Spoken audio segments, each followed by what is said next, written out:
तो नमस्कार दोस्तों, आप सभी का फिर से स्वागत है मेरे चैनल पे। जैसा कि मैंने आप लोगों को बताया था कि मैं टाटा का सोलर पैनल लगवाने जा रहा हूँ, और टाटा के सोलर पैनल लगवाने में आप लोगों को क्या फ़ायदा, क्या नुकसान, क्या प्रोसेस है, कितना वक्त लगता है, इसके लिए मैंने ये स्पेशल वीडियोस बनाई हैं जिसमें आपको ये पता चलेगा कि पैनल्स तो सब लोग लगवा रहे हैं और जिसमें किसी को फ़ायदा, किसी को नुकसान दिख रहा है।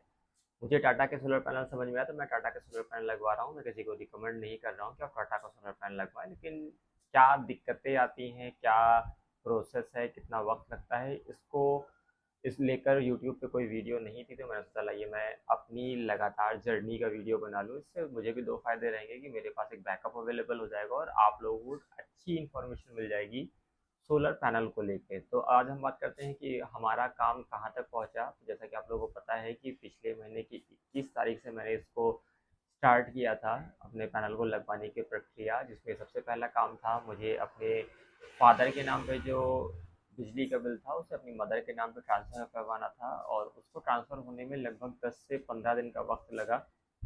और बहरहाल अब कनेक्शन ट्रांसफ़र हो गया था। कनेक्शन ट्रांसफ़र होने के बाद हमने मदर के नाम से प्रक्रिया स्टार्ट कर दी है।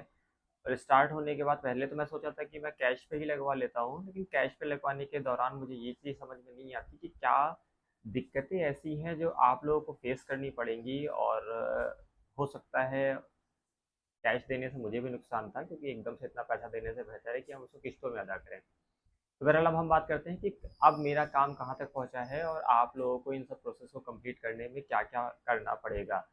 तो अभी मैंने अपना बिजली का बिल ट्रांसफ़र करवा लिया है, जो कि मेरी मदर के नाम पर दिखने लगा है। सबसे पहले मुझे आज की डेट में अपना मदर के नाम से एक नया बिल जनरेट करवाना होगा। नया बिल जनरेट करवाने से जो फिजिबिलिटी पे तो अभी मेरी मदर का नाम दिखाने लगा है, लेकिन बिजली का बिल चूँकि पुराना वाला मेरे फादर के नाम पे ही आया था, तो मुझे सेल्फ बिल जनरेशन, अगर आप लोग नहीं जानते हैं सेल्फ बिल जनरेशन क्या होता है, तो मैं आपको बता दूं। इसके लिए आप कुछ ना करिए, आप अपने मीटर की सिर्फ 2 मिनट की एक वीडियो बना लीजिए, और 2 मिनट की वीडियो बनाने के बाद बिना कैमरा को हिलाए हुए 2 मिनट की वीडियो बनाइए। 2 मिनट की वीडियो को ले जाकर बिजली ऑफिस में दिखा दीजिए और उनसे कह दिए कि इतने यूनिट का बिजली का बिल हमारा बना दो। वो जो बिल बना कर देंगे वो आपके नए कनेक्शन, नए ओनर के नाम पे होगा। जैसे हमारे यहाँ अब हमारी मदर के नाम पर आएगा। अब एक सबसे बड़ी चीज़ जो मुझे अब फेस हुई वो ये थी, ये कोई दिक्कत नहीं थी, लेकिन ये एक बहुत बड़ी दिक्कतों में से एक थी। दिक्कत ये थी कि मेरी मदर का खाता जो है वो इंडियन ओवरसीज़ बैंक में है। इंडियन ओवरसीज़ बैंक काम करने के लिए, यानी लोन करने के लिए जल्दी तैयार नहीं हो रहा था। तो इसके लिए मेरे कुछ संपर्क एसबीआई में थे। तो एसबीआई ने मेरे रेफरेंस पर बैंक लोन करने के लिए अब कह दिया था कि ठीक है, आप प्रोसेस करा लाइए, हम बैंक लोन कर देंगे। पर दिक्कत ये आती है कि जब मेरी मदर का खाता लॉगिन किया जाता है, यानी पीएम सूर्य घर पर उनका आईडी लॉगिन किया जाता है, लॉगिन करने के बाद उसमें एक ऑप्शन आता है जन समर्थ पोर्टल, यानी वो पोर्टल जो दिखाएगा कि आपको कौन कौन सा बैंक लोन देगा। जितने भी बैंक उसमें आएंगे, अगर उसमें एक बैंक आता है तो सिर्फ आपको एक बैंक से ही लोन मिल सकता है। अभी कल, क्योंकि जब मेरी वेंडर से बात हुई तो वेंडर ने इस बात को कहा कि सर आपके में एसबीआई शो नहीं कर रहा है। तो मैंने कहा नहीं, मुझे एसबीआई से ही लोन चाहिए, वो एसबीआई शो क्यों नहीं कर रहा है। तब उन्होंने बताया कि जनसमंथ पोर्टल एक ऐसा पोर्टल होता है कि जो क्लाइंट और कैंडिडेट के हिसाब से अलग अलग बैंक शो करता है। यानी अब मेरी मदर को जो बैंक लोन मिलना है वो क्या कहते हैं, एसबीआई से नहीं मिल सकता, मुझे एसबीआई के अदर ब्रांचेस में ही जाना पड़ेगा जो उसमें शो कर रही हैं। तो ऐसे केसेस में कई बार ऐसा भी हुआ है कि कैंडिडेट को वही बैंक, जिससे मेरी मदर का तो खाता दो बैंकों में था, तो हमने दो बैंकों को चुन लिया। कई कई क्लाइंट ऐसे भी हैं जिनका खाता एक ही बैंक में है और वही बैंक शो नहीं करता है। तो आपके पास कम से कम दो बैंकों में खाते होने चाहिए। कुछ शर्तें जो आपके पास, अगर आप लोन लेने जा रहे हैं तो होनी चाहिए, उसमें से ये कि बिजली का कनेक्शन आपके नाम पे ही होना चाहिए। ऊपर से इसमें किसी तरीके के आईटीआर की ज़रूरत नहीं है, यानी जो कुछ भी आपके पास है उसके बेसिस पे आपको लोन मिल जाएगा, बैंक लोन अप्रूव कर देगी।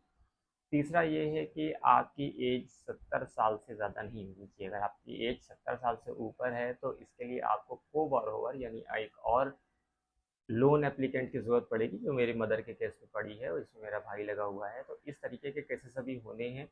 और आज तक की प्रक्रिया यहाँ तक पहुँची है। आज हम बैंक में अपनी फ़ाइल सबमिट करेंगे।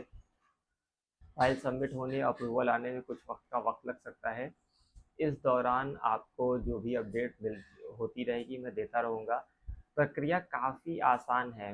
मैं जिस वेंडर से काम करा रहा हूँ वो वेंडर काफ़ी सपोर्टिव हैं, और ये बात दूसरी कि उनके रेट मार्केट रेट से थोड़े हाई हैं, और क्योंकि वो टाटा का प्रोडक्ट है तो ऑलरेडी उसकी कॉस्टिंग और कंपनीज़ के मुकाबले में किसी कंपनी का नाम नहीं लेना चाहता हूँ। ज़्यादातर कंपनीज़ का जो रेट है वो 180 से लेके 185 के बीच में है, लेकिन टाटा का जो रेट है वो लगभग 2,10,000 के आसपास का है। बस टाटा में और नॉर्मल में फ़र्क ये होता है कि टाटा का जो स्ट्रक्चर होता है वो गैल्वेनाइज्ड आयरन का होता है, और जो नॉर्मल कंपनीज़ के स्ट्रक्चर हैं वो प्री जीआई के होते हैं। प्री जीआई और जीआई में वैसे सुनने में तो बहुत ज़्यादा फ़र्क नहीं है, पर आप उसके जब डिटेल्ड एनालिसिस करेंगे, चैट जीपीटी करेंगे या कहीं और चेक करेंगे तो आपको पता चलेगा कि दोनों में ज़मीन आसमान का फ़र्क है। तो स्ट्रक्चर पे आज का इन्वेस्टमेंट मैंने ज़्यादा बेहतर समझा, क्योंकि कल को अगर स्ट्रक्चर में कोई दिक्कत आती है तो वो कॉस्टिंग मिनिमम मिनिमम कम से कम 30 से 40 हज़ार रुपये जाएगी। तो आज की डेट में 10, 15, 20 हज़ार रुपये अगर महंगा पड़ रहा है तो मैंने उसको महंगा ना समझकर अपना लाइफ टाइम इन्वेस्टमेंट मान लिया है। तो बहरहाल आगे जो भी अपडेट रहेगी मैं आपको दूंगा, और आज की डेट में मेरी फाइल जमा होगी, कल से जो भी अपडेट होगी इसकी मैं लगातार आपको देने की कोशिश करूंगा। और अगर आप लोग भी पैनल लगवाने के चाह रहे हैं तो ये देख लीजिएगा कि आप लोगों को भी पैनल के बारे में सारी चीज़ें मालूम हो। और मैं एक अपने उसका स्क्रीनशॉट भी आप लोगों के साथ शेयर करना चाहूँगा, क्योंकि अब वीडियो में लगाना मुश्किल हो जाएगा क्योंकि वीडियो बड़ी हो गई है, इसको एडिट करना पड़ेगा। मैं डायरेक्ट अपलोड कर दूंगा इसको, तो मैं अपने चैनल पर डाल दूंगा कोटेशन कि कैसे कोटेशन दी जाती है। अभी मैं कोटेशन के लिए एक अलग वीडियो बनाऊंगा इंशाल्लाह, क्योंकि कोटेशन कितनी अच्छी होनी चाहिए, कितनी डिटेल्ड होनी चाहिए और कैसी होनी चाहिए, ये चीज़ बहुत मैटर करती है, क्योंकि इन फ्यूचर किसी भी तरीके का डिस्प्यूट पूरी तरीके से आपकी कोटेशन पर ही डिपेंडेंट होता है। तो अगर आप भी चाहते हैं उस पर एक अच्छी वीडियो, एक अच्छी इन्फॉर्म्ड वीडियो, तो हमारे साथ बने रहें। धन्यवाद।